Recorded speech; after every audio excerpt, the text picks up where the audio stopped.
दोस्तों, कभी सोचा है अगर आपका दिमाग आपको ऐसी दुनिया दिखाना शुरू कर दे जो असल में है ही नहीं। तो आज मैं एक्सप्लेन करने वाला हूँ एक मराठी हॉरर फिल्म। इसका नाम है जारण। जारण का मतलब होता है काला जादू या जादू टोना, खासकर ऐसा टोना जो किसी पर काबू पाने या उसे नुकसान पहुंचाने के लिए किया जाए। मूवी की शुरुआत होती है राधा नाम की एक औरत से जो अपनी बेटी साई को स्कूल भेज चुकी होती है। इसके बाद दिखाया जाता है कि राधा घर में अकेली है और जिस तरह वो घर को देख रही है उससे साफ लग रहा था कि कुछ तो गड़बड़ है। राधा के मन में जैसे कोई परेशानी साफ झलक रही थी। फिर राधा एक साइकेट्रिस्ट के पास जाती है और उसे बताती है कि उसकी माँ ने उसे गाँव आने के लिए कहा है। ये सुनकर डॉक्टर कहता है कि राधा को गाँव जरूर जाना चाहिए, लेकिन राधा बताती है कि उसे डर लग रहा है। अगर उसके साथ फिर से पहले जैसा कुछ हो गया तो डॉक्टर समझाता है कि ऐसा कुछ नहीं होगा, इसीलिए उसका गांव जाना सही रहेगा। इसके बाद राधा अपनी बेटी साई को लेकर गांव के लिए निकलती है। रास्ते में राधा साई से बहुत बातें करने की कोशिश करती है, लेकिन साई बस हाँ या ना में ही जवाब देती है। रास्ते में राधा के पति प्रशांत का फोन आता है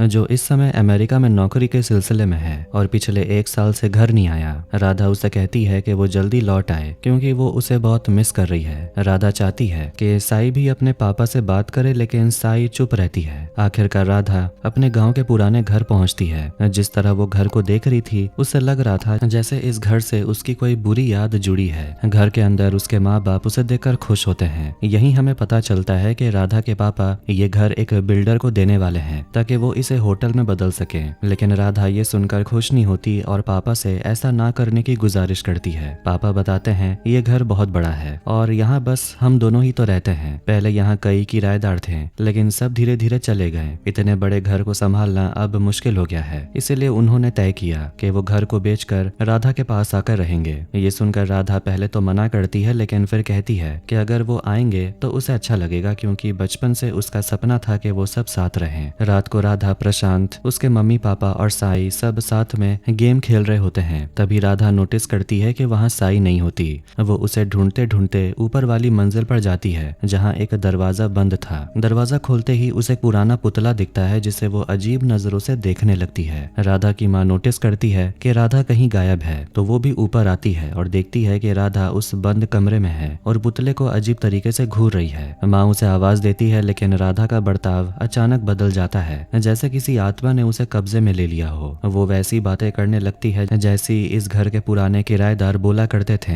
ये देखकर माँ डर जाती है और सबको बुलाती है। जब सब ऊपर आते हैं तो राधा अचानक फिर से नॉर्मल हो जाती है और कहती है उसे एक पुतला मिला है जिसका नाम उसने भागा भाई रखा है। अब सबको इस पुतले के साथ खेलना होगा। ये सुनकर घर वाले और डर जाते हैं। यही हमें पता चलता है कि जब राधा छोटी थी तब इस घर के एक कमरे में एक औरत रहती थी जिसे सब गांगुटी कहते थे और वो काला जादू करने में माहिर थी। गांव वाले और घर के बाकी लोगों ने मिलकर गांगुटी को गांव से बाहर निकाल दिया। उसका सारा सामान बाहर सड़क पर फेंक दिया गया। इस अपमान से गांगुटी बुरी तरह गुस्से में आ गई और उसने राधा पर काला जादू कर दिया। उसने पूरे परिवार को श्राप दिया कि राधा कभी खुश नहीं रह पाएगी, उसकी जिंदगी हमेशा तकलीफ और दुख में बीतेगी। इसी वजह से राधा का परिवार हमेशा उसके लिए चिंतित रहता था। अगली सुबह राधा की माँ एक रिश्तेदार औरत को बुलाती है जो राधा के ऊपर से बुरी नजर उतार सके। वो औरत वैसे ही नजर उतारने की तैयारी करती है जैसे राधा के बचपन में किया करती थी। नींबू, मिर्ची, धूप बत्ती सब लेकर वो मंत्र पढ़ते हुए राधा का नजर उतारना शुरू करती है और बीच बीच में कुछ खास तरीके से हाथ घुमाती है। तभी राधा देखती है कि साई चुपके चुपके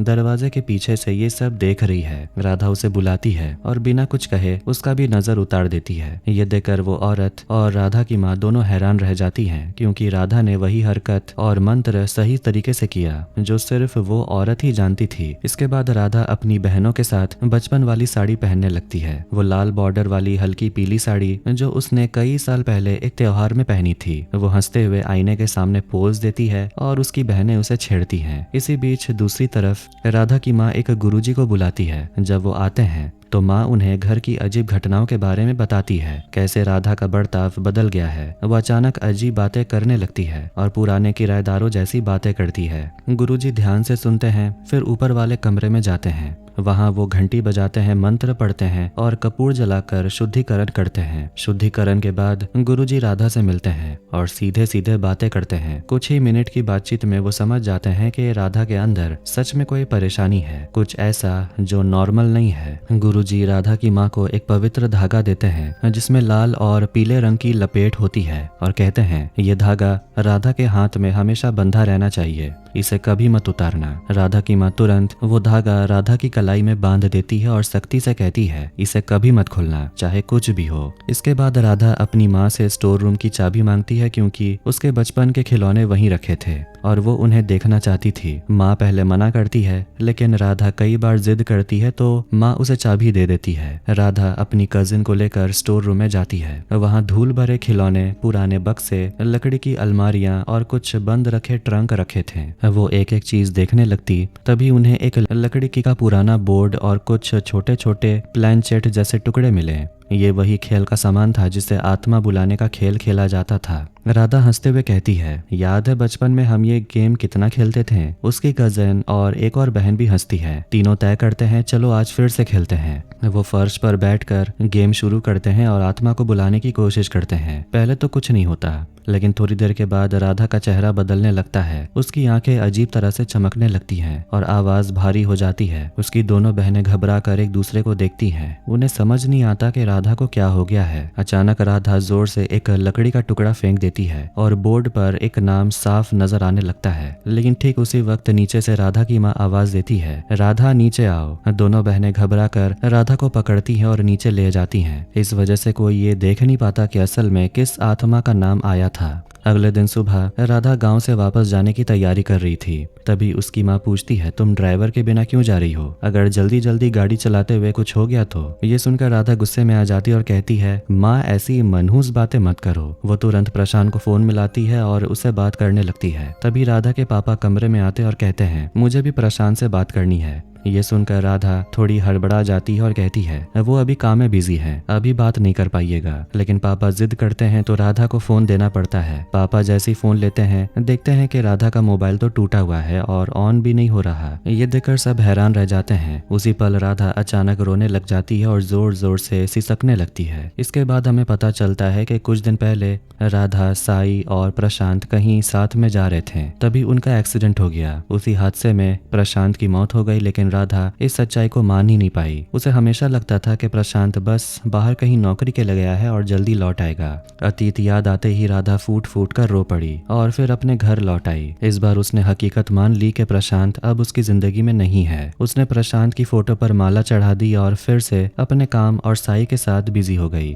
यहीं पर पता चलता है कि राधा एक सॉफ्टवेयर इंजीनियर है और ज्यादातर घर से ही काम करती है। इस बार उसने तय किया कि वो अपना डॉक्टर बदल लेगी। वो एक काउंसलर के पास गई और उसे सब कुछ बताया, कैसे एक्सीडेंट में उसके पति की मौत हुई और वो इसे मान नहीं पा रही लेकिन अब थोड़ा बेहतर महसूस कर रही है। साइकियाट्रिस्ट ने राधा की सारी बात ध्यान से सुनी और कहा कि अब बस उसे खुश रहने की कोशिश करनी चाहिए। राधा घर वापस लौटी। यहाँ पता चलता है कि उसने पहले ही साइकियाट्रिस्ट को नहीं बताया था कि वो उसे बदलना चाहती है। असल में वो साइकियाट्रिस्ट उसके पापा के बचपन की दोस्त है और राधा को अपनी बेटी जैसा मानती है, लेकिन राधा ये नहीं चाहती थी। जब राधा घर लौटी तो उसकी काम वाली ने उसे कहा उस गुड़िया को घर से बाहर फेंक दे क्योंकि उसके आने के बाद एक अजीब सा डर और बेचैनी महसूस हो रही है। उसने कहा शायद उस गुड़िया में कुछ है क्योंकि वो कभी कभी अपनी जगह बदल लेती है। ये सुनकर राधा हंस पड़ी और बोली ऐसा कुछ नहीं होता, लेकिन काम वाली फिर से समझाने की कोशिश करती रही। राधा ने उसकी एक नहीं सुनी और वापस अपने काम में लग गई। रात को जब राधा काम कर रही थी तभी ऊपर साई के कमरे से कुछ आवाज आई। वो ऊपर गई और देखी कि साई एक मंकी टॉय को रस्सी से लटकाई हुई थी। ये देखकर राधा डर गई और गुस्से में बोली ऐसा मजाक बिल्कुल भी अच्छा नहीं है। तभी पहली बार साई ने राधा से सीधे बात की और कहा ये मैंने नहीं किया, ये तो बागा बाई ने किया। ये सुनकर राधा और गुस्सा हो गई। कहती है कि बागा बाई तो एक खिलौना है, वो कुछ भी नहीं कर सकता। लेकिन साई उसकी बात मानने को तैयार नहीं थी। राधा गुस्से में उस गुड़िया को नीचे फेंक दी और साई को चेतावनी दी कि दोबारा कभी उसके साथ मत खेलना। लेकिन फिर भी हम देखते हैं कि जिस जगह गुड़िया को फेंका गया था वो खुद ब खुद वापस अपनी जगह आकर बैठ गया। इससे तो साफ हो गया कि उस गुड़िया में सच में कुछ तो है। अगले दिन राधा को उस साइकेट्रिस्ट का फोन आता है। डॉक्टर कहता है कि राधा इतने दिनों से मिलने क्यों नहीं आ रही। राधा कहती है कि वो अब पहले से काफी अच्छा महसूस कर रही है। डॉक्टर कहता है कि फिर भी उसे आना चाहिए। राधा हाँ कह देती है और वापस अपने काम में लग जाती है। थोड़ी देर बाद फिर साईं के कमरे से आवाज आती है। राधा ऊपर जाकर देखती है कि साईं फिर से उस बागाबाई वाले पुतले के साथ खेल रही है। ये देखकर राधा गुस्सा हो जाती है और बाहर जाकर पुतले को डस्टबिन में फेंक देती है। तभी दिखाया जाता है कि गांव में रहते वक्त राधा की माँ ने उसके हाथ में जो पवित्र धागा बांधा था वो खुलकर नीचे गिर जाता है। अगले दिन राधा अपने काउंसलर से मिलने आती है और कहती है कि भले ही उसे पैरानॉर्मल एक्टिविटीज पर भरोसा नहीं है, लेकिन उसे लग रहा है कि उसके घर में कुछ तो अजीब हो रहा है। काउंसलर पूछती है कि आखिर क्या हो रहा है। तब राधा बताना शुरू करती है कि बचपन में किसी ने उस पर काला जादू किया था और तब से उसकी जिंदगी में परेशानियां शुरू हो गई। राधा बताती है कि उनके घर में एक कमरे में एक औरत रहती थी। उसका असली नाम किसी को पता नहीं था, सब उसे गांगुटी कहते थे। वो भगवान का नाम लेकर काला जादू करती थी, जिससे गांव के लोग परेशान और डर में रहते थे। एक दिन जब वो काला जादू कर रही थी तो गांव वालों ने तय किया कि वो उसे गांव से निकाल देंगे। राधा का परिवार और गांव वाले मिलकर उसे भगा देते हैं। इस पर गांगुटी बहुत गुस्सा हो जाती है और बदला लेने की कसम खाती है। एक दिन जब घर में कोई नहीं था, गांगुटी आती है और राधा को खेलते देखती है। वो राधा से कहती है कि उसके कुछ सामान उसके घर में रह गए हैं और उसे ऊपर जाकर लेने हैं। ये बात किसी को ना बताने को वो बोलती है। फिर वो कमरे में जाकर काला जादू करने लगती है। राधा छुपकर ये सब देख रही होती है। तभी राधा का परिवार आ जाता है और गांगुटी पर चिल्लाकर उसे घर से निकाल देता है। तभी गांगुटी कहती है कि उसने राधा पर काला जादू कर दिया है और उसकी जिंदगी में कभी भी सुख नहीं आएगा। ये सुनकर सब डर जाते हैं और उसे भगा देते हैं। इसके बाद राधा को बहुत तेज बुखार आ जाता है। डॉक्टर आते हैं लेकिन आसानी से कुछ असर नहीं होता। तभी घर में पूजा पाठ भी शुरू होता है। कुछ दिन बाद राधा धीरे धीरे ठीक होने लगती है। राधा के पापा मानते हैं कि वो डॉक्टरों की वजह से ठीक हुई, लेकिन उसकी माँ को लगता है ये पूजा का असर है। बाद में राधा पूरी तरह ठीक हो जाती है। ये सब सुनकर काउंसलर राधा से पूछती है कि फिर गांगुटी का क्या हुआ। राधा बताती है कि कुछ दिनों बाद गांव वालों को उस औरत का शव नदी में मिला, लेकिन उसकी मौत कैसे हुई ये कोई नहीं जान पाया। फिर काउंसलर राधा से पूछती है कि क्या उसने अपनी डायरी लाई है, क्योंकि राधा ने पहले ही बताया था कि वो रोज कुछ न कुछ अपने डायरी में लिखती है। राधा डायरी काउंसलर को देती है और वो उसे पढ़ना शुरू करती है। तभी राधा को याद आता है कि उसने साईं को पड़ोसी के घर छोड़ रखा है। राधा काउंसलर को बताती है कि उसे अभी तुरंत जाना होगा। तब काउंसलर राधा से साइकेट्रिस्ट का नंबर मांगती है। ये सुनकर राधा थोड़ा डर जाती है, लेकिन बहुत रिक्वेस्ट करने के बाद वो नंबर दे देती है और वहां से चली जाती है। इसके बाद हम देखते हैं कि काउंसलर राधा की डायरी ध्यान से पढ़ रही थी। फिर डायरी में एक पेज में उसे कुछ मंत्र लिखे हुए मिलते हैं। वो एक आदमी से पूछती है ये क्या है। वो आदमी बताता है ये कुछ ऐसे मंत्र हैं जो आत्मा को बुलाने के लिए इस्तेमाल होते हैं। ये सुनकर काउंसलर राधा के दिए हुए साइकेट्रिस्ट के नंबर पर कॉल करती है, लेकिन उसे पता चलता है ये नंबर दरअसल राधा के कजिन का है। फिर काउंसलर राधा के कजिन से असली साइकेट्रिस्ट का नंबर लेती है और उन्हें कॉल करती है। डॉक्टर कहता है कि राधा की हालत बहुत कॉम्प्लेक्स और अलग तरह की है। वो कहती है कि आपका घर राधा के पास ही है, तो आप खुद जाकर देख लीजिए। मुझे भी लग रहा है कि राधा किसी बड़ी मुश्किल में फंसने वाली है। फिर हम देखते हैं कि राधा खिड़की के पास उस डॉल को देखती है और डर जाती है। वो तुरंत साईं के कमरे में जाती है और देखती है कि साईं फिर उस पुतले से खेल रही थी। राधा और डर जाती है क्योंकि उसने तो उस पुतले को बाहर फेंक दिया था। वो साईं से पूछती है कि तुम इसे फिर से अंदर क्यों लाई हो। साईं कहती है नहीं, वो खुद ब खुद वापस आ गया। ये सुनकर राधा और घबरा जाती है और साईं को कहती है ऐसी बेकार की बातें मत करो। तभी नीचे से आवाज आती है। राधा नीचे जाती और देखती है कि दरवाजे के बाहर प्रशांत खड़ा है। ये देखकर राधा बुरी तरह डर जाती है। उसे समझ नहीं आ रहा क्या असल है और क्या उसकी कल्पना। प्रशांत बार बार चिल्लाकर कहता है मुझे अंदर आने दो, लेकिन राधा उसकी कोई बात नहीं सुनती। तब प्रशांत जबरदस्ती दरवाजा तोड़कर अंदर आ जाता है। ये देखकर राधा और भी डर जाती है और प्रशांत उस पर अटैक करता है। राधा किसी तरह बचकर ऊपर भाग जाती है। वो देखती है कि साईं उस पुतले के साथ खेल रही है, लेकिन अब वो पुतला कोई और नहीं बल्कि गांगुटी है। गांगुटी साईं से कहती है अब हम राधा को भी खेल में शामिल करेंगे। राधा भी उनके साथ खेलने लगती है। तभी राधा की काउंसलर वहां आती है और उसे आवाज देने लगती है, लेकिन राधा को लगता है ये काउंसलर नकली है। वो उस पर हमला करने के लिए बढ़ती है। काउंसलर समझाने की कोशिश करती है कि वो असली इंसान है, लेकिन राधा उसकी कोई बात सुनती ही नहीं। तभी हम देखते हैं कि गांगुटी राधा को इशारा कर रही है काउंसलर को मार दो। राधा कंफ्यूज हो जाती है, उसे समझ नहीं आ रहा कौन असली है। आखिर में वो गांगुटी की बात बात मानकर काउंसलर पर अटैक करने जाती है। तभी प्रशांत आता है और राधा से उसकी लड़ाई शुरू हो जाती है। राधा उसे जोर से मारती है और फिर वापस काउंसलर के पीछे दौड़ पड़ी। वो उसे मारती जा रही थी और जब लगभग उसे खत्म करने ही वाली थी तभी साइकेट्रिस्ट वहां पर आ गई और राधा को एक इंजेक्शन लगा दिया। राधा बेहोश हो गई और उसे हॉस्पिटल ले जाया गया। वहीं पर राधा की असली कहानी सबके सामने आती है। असल में राधा बचपन से ही बहुत कल्पना करती थी। उसे अपना बनाया हुआ काल्पनिक दुनिया में रहना पसंद था और वो उसे ही सच मान लेती थी। लेकिन एक दिन गांगुटी ने आकर कहा कि उसने राधा पर काला जादू कर दिया। ये सुनकर राधा इतनी डर गई कि उसे यकीन हो गया कि उसकी जिंदगी में कुछ बुरा होने वाला है। इसी डर की वजह से वो बीमार पड़ गई। इसके बाद राधा को लगने लगा कि गांगुटी की आत्मा उसके अंदर आ गई है और उसे तकलीफ दे रही है। इसके चलते राधा अजीब हरकतें करने लगी, यहाँ तक कि अपने परिवार के साथ भी अजीब बर्ताव करने लगी। परिवार ने तांत्रिक और डॉक्टर दोनों को दिखाया। धीरे धीरे राधा ठीक भी हो गई। बड़ी होकर राधा की शादी प्रशांत से हुई और दोनों खुशी खुशी रह रहे थे। लेकिन एक दिन उनका एक्सीडेंट हो गया। उस हादसे में प्रशांत नहीं मरा, बस घायल हुआ था। पर असली दुख राधा के लिए ये था कि वो 3 महीने की प्रेग्नेंट थी और इस एक्सीडेंट में उसका मिसकैरेज हो गया। इसके बाद राधा डिप्रेशन में चली गई और उसे लगने लगा कि उसके बच्चे की मौत के लिए प्रशांत ही जिम्मेदार है। वो हर वक्त उसे झगड़ने लगी, चाहे प्रशांत कितने भी समझाने की कोशिश करे। कुछ समय के बाद प्रशांत काम के लिए अमेरिका चला गया। उसने सोचा कि अगर राधा थोड़ा समय अकेले बिताएगी तो शायद ठीक हो जाएगी। प्रशांत अक्सर राधा के परिवार से बात करता और उसकी हालत के बारे में बताता। इसी बीच देश में लॉकडाउन लग गया और राधा अकेली रह गई। पास में एक औरत रहती थी जिसकी बेटी साई थी और उसका पति विदेश में था।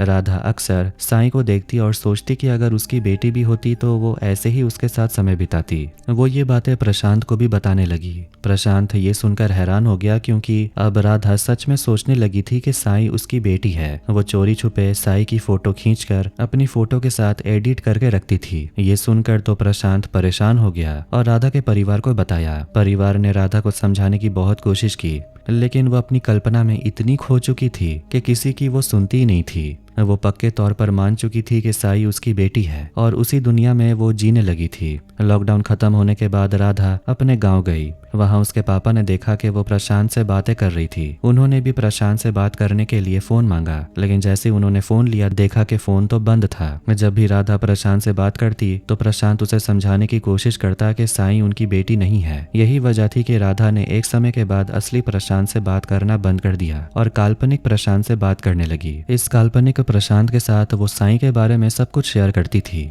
उसी समय असली प्रशांत ने राधा के पापा को फोन करके बताया कि राधा उससे काफी समय से बात नहीं कर रही। ये सुनकर राधा के पापा समझ गए कि राधा फिर से अपने कल्पनाओं की दुनिया में खो गई है। जब पापा ने देखा कि उसका मोबाइल बंद है तो राधा के दिमाग में बैठ गया कि शायद उस एक्सीडेंट में उसने सच में प्रशांत को खो दिया है। इसके बाद वो घर लौट आई और साई के साथ नॉर्मल जिंदगी जीने लगी। यहाँ तक कि उसने अपना डॉक्टर भी बदल लिया ताकि कोई उसकी इस कल्पना की दुनिया में दखल न दे। काफी लंबे इलाज के बाद राधा ठीक हो गई। फिर उसने प्रशांत और काउंसलर से माफी मांगी और दोनों ने उसे माफ कर दिया। इसके बाद राधा की मां ने कहा, जैसे पहले हमने घर में पूजा रखी थी वैसे ही अब राधा के घर में पूजा करेंगे ताकि सब कुछ अच्छा हो जाए। पूजा शुरू हुई और राधा बिल्कुल नॉर्मल दिख रही थी। इसी दौरान साइकेट्रिस्ट और काउंसलर आपस में बात कर रहे थे। काउंसलर ने पूछा अगर राधा की सारी परेशानी सिर्फ मानसिक थी तो वो गुड़िया जो राधा ने बाहर फेंकी थी वो वापस कमरे में कैसे आई। इस पर साइकेट्रिस्ट ने कहा शायद राधा ने गुड़िया सच में फेंकी ही नहीं, बस उसे लगा कि उसने फेंक दी है। ये सुनकर काउंसलर थोड़ा सोच में पड़ गई, लेकिन साइकेट्रिस्ट ने कहा